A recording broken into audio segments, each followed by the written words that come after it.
বন্ধুরা, তোমরা সবাই কেমন আছো?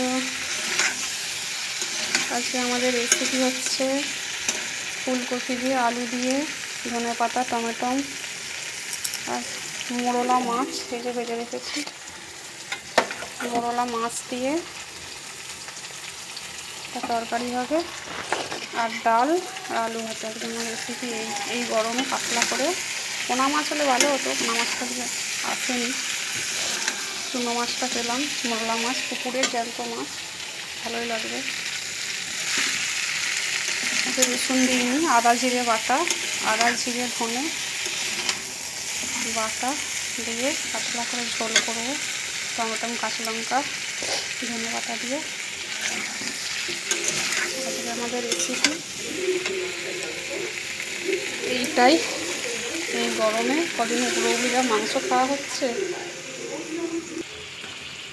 এই গরমে ফুলকপির পাতলা করে ঝোল। ফুলকপিটা পুরো টাটকা ছিল, একদম খুব সুন্দর, একদম টাটকা।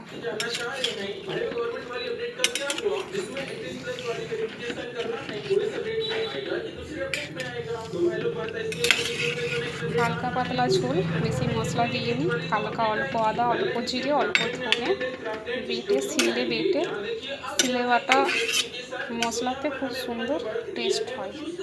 কালারটা দেখেছেন? হালকা পাতলা একদম ঝোল, ফুটবে। তরকারিটা হোক। এত সুন্দর একটা সেন্ট উঠেছে, একটা গন্ধ, মানে টাটকা ফুলকপি তো। রসুন টসুন দিইনি, জিরে বাটা আদা বাটা দিয়ে করেছি।